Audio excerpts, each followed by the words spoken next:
बिस्मिल्लाहिर्रहमानिर्रहीम। अस्सलामुअलैकुम। मैं आप सबको अपने YouTube channel tasty food recipes में खुशामदीद कहती हूँ। नाजरीन, आज की वीडियो में मैं आपके साथ शेयर करने जा रही हूँ एक 10 मिनट्स में रेडी होने वाली ऐसी ब्रेकफास्ट की रेसिपी जो आप घर में बचे हुए सालनों की मदद से बना सकते हैं। अक्सर औकात रात को हमारा जो सालन होता है वो बच जाता है और हम नाश्ते में इस्तेमाल नहीं करते। इसी बचे हुए सालन की मदद से जो आपका रात को बच जाता है उसकी मदद से मैं आज आपको एक बहुत मुनफरिद सा नाश्ता बनाना सिखा रही हूँ। तो आपने ये वीडियो एंड तक देखनी है। अगर आपको वीडियो अच्छी लगे तो मेरे चैनल को सब्सक्राइब कर दीजिए, वीडियो को लाइक ज़रूर कीजिएगा। चलिए जी रेसिपी की तरफ चलते हैं। देखिए, हमने सबसे पहले ये पैन ले लिया है। पैन के अंदर हम डालेंगे वो बचा हुआ सालन। मेरे पास कीमा आलू का सालन बच गया था, तो देखिए मैंने कीमा अलग कर लिया है और आलू अलग कर लिए हैं। आलूओं को भी मैंने अच्छे से मैश कर लिया था। अब इन्हें अच्छे से मिक्स कर लेंगे पैन में डालकर स्पैचुला की मदद से। मिक्सिंग हो चुकी है। अब हम इसके अंदर कुछ वेजिटेबल्स ऐड करेंगे जो कि इजीली हमें घर में भी अक्सर अवेलेबल होती हैं। देखिए कौन कौन सी मैं वेजिटेबल्स ऐड कर रही हूँ। सबसे पहले मैंने एक गाजर ली है, उसको अच्छे से कट कर लिया था। इसके अलावा मैंने हरी मिर्चों का यूज़ किया है। हरी मिर्चें भी मैंने 3 ली हैं और उनको बारीक बारीक कट कर लिया था। साथ ही बंद गोभी का यूज़ किया है 2 टेबलस्पून, यानी बहुत थोड़ी सी मिकदार में। एक अंडा बॉईल करके कट कर लिया था। इसके अलावा हमने जो है शिमला मिर्च का यूज़ किया है 1 टेबलस्पून, क्योंकि बाज़ औक़ात होता है कि हमें शिमला मिर्च ज़्यादा पसंद नहीं होती अक्सर लोगों को, तो इसलिए मैंने शिमला मिर्च की मिकदार कम रखी है। और एंड पर हम जो आखिरी वेजिटेबल है वो है स्प्रिंग ऑनियन, यानी हरी प्याज। ये भी बहुत अच्छा इसका फ्लेवर आता है, तो ये भी हम डाल देंगे 2 टेबलस्पून। ये तमाम वेजिटेबल्स हम डाल देंगे उसी सालन के अंदर जो हमने पैन पे रखा हुआ है और इसको अच्छे से मिक्स कर लेंगे। यहाँ पर मैं आपको बताती चलूँ कि मैंने जो चूल्हे की फ्लेम रखी है वो रखी है मीडियम टू लो। और अब मैं देखिए इसके अंदर डाल रही हूँ 1/3 कप पानी, ताकि जो हमारी वेजिटेबल्स हैं ये अच्छी तरह से कुक हो जाएं। जब आप नोट करें कि इसमें बबल्स आना शुरू हो चुके हैं पानी में, तो आप इसको ढककर 10 मिनट के लिए छोड़ दें। इससे क्या होगा, जो आपकी वेजिटेबल्स हैं वो बहुत अच्छे तरीके से गल जाएंगी। आप देख लीजिए 10 मिनट के बाद तमाम मसाला जितना भी था वो पानी था वो खुश्क हो चुका है। अब हम इसके अंदर कुछ जो है मसाले ऐड करेंगे, जिनमें है मैंने चिकन पाउडर का यूज़ किया है 1/2 टीस्पून। ये देखिए मेरे पास एक छोटा सा क्यूब फॉर्म में है। इसके अलावा हम डाल रहे हैं 1 टेबलस्पून पिसा हुआ धनिया।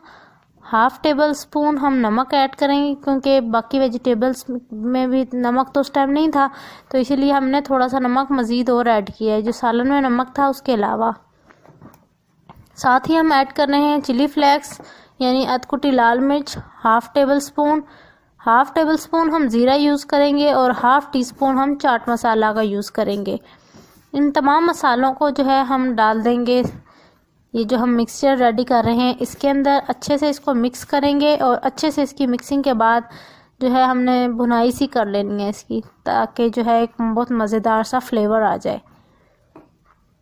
मिक्सिंग के दौरान मैं आपको याद करवाती चलूँ कि अगर आपको मेरी वीडियो पसंद आ रही है तो मेरे वीडियो को लाइक कीजिए, मेरे चैनल को सब्सक्राइब कीजिए।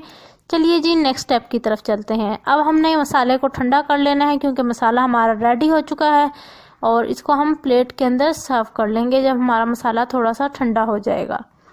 ये देखिए मैंने प्लेट के अंदर निकाल के अलग से रख दिया है।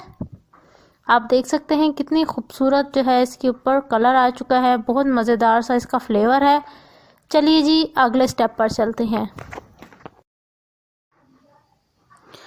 अब हमने सिंपली क्या करना है कि ये 2 मैंने जो है आटे के पेड़े बना लिए हैं, आप देख सकते हैं, और खुश्का भी रख दिया प्लेट के अंदर। दोनों पेड़ों को हमने बेल लेना है। इस तरह हाथों की मदद से इसे थोड़ा सा लंबा लंबा कर लेंगे, ताकि इसके अंदर हम अपनी फिलिंग ऐड कर सकें। ये दोनों पेड़े रेडी हो चुके हैं, आप देख सकते हैं। अब हमने सिंपली इनके अंदर फिलिंग करनी है, और फिलिंग ये देख रहे हैं आप, मैंने स्पून की मदद से 2 स्पून भरकर फिलिंग इसके अंदर डाली है। अब इस फिलिंग को हम फैला लेते हैं हाथों की मदद से। एंड पर मैं इसके अंदर डाल रही हूँ देसी घी या बटर भी डाल सकते हैं मेल्टेड। इसकी वजह यह है, इससे जो हमारे पराठे हैं वो चिपकते नहीं हैं, ज़मीन के साथ या फ्लोर के साथ चिपकते नहीं हैं। इससे इजीली जो है वो कुक भी हो जाते हैं और ख़राब भी नहीं होते।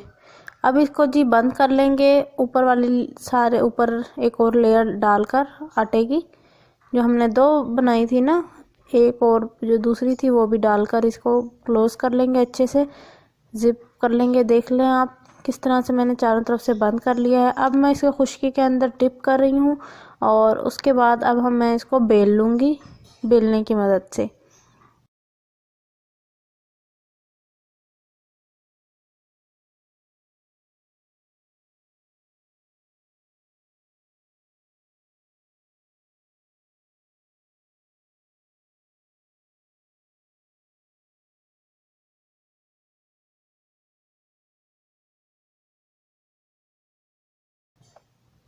चलिए जी, बेलने के बाद मैं आपको दिखाती हूँ।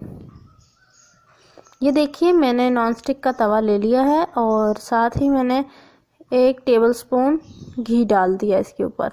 आप ऑयल भी यूज़ कर सकते हैं। और साथ ही हम डाल देंगे पराठा जो हमने रेडी कर लिया था।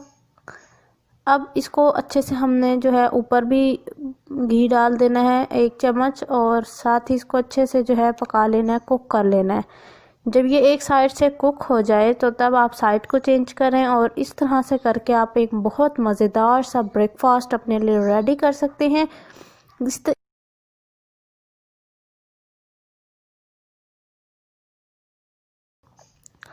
ये इस तरीके से सालन भी ज़ाया नहीं होता और एक बहुत मज़ेदार सा लजीज सा पराठा भी रेडी हो जाता है। देख रहे हैं पराठा बन के रेडी है। अंदर से देखिए कितना खूबसूरत इस पे कलर आ चुका है। उम्मीद करती हूँ कि आपको आज की ये वीडियो पसंद आई होगी। अगर पसंद आई है तो चैनल को सब्सक्राइब करें, वीडियो को लाइक करना बिल्कुल मत भूलिएगा। अल्लाह हाफिज़।